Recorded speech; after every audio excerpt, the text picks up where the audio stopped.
We made it to week 5. As of yesterday, we've entered into the final week. This week, you are required to do one discussion, and we've previously been doing 2, so only one. And you have a journal reflection of your future. Be sure to complete your quizzes and your end of course survey. So let's take a look at the discussion. You're going to be talking about your long-term and short-term goals and how will you use the resources that are provided through Ashford University.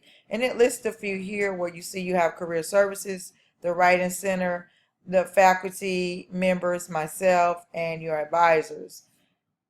Make sure to include enough comments in your response that you have the 250 word minimum.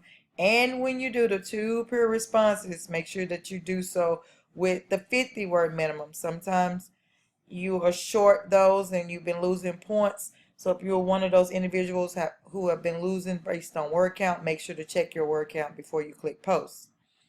Let's look now at our journal, where we're going to be reflecting on what we've learned in this course and how we see it being helpful for our future. So here you can see what are 2 self-discoveries for a positive impact on your career goals and for your personal life.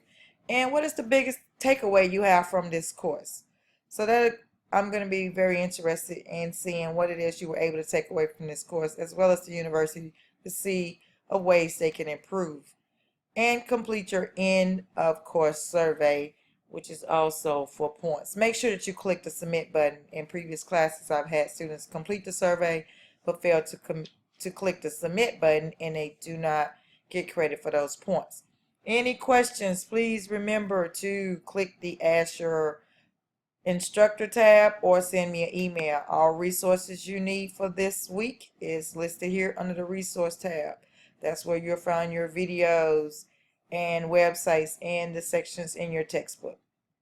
Have a great week. I'll talk to you again on Monday.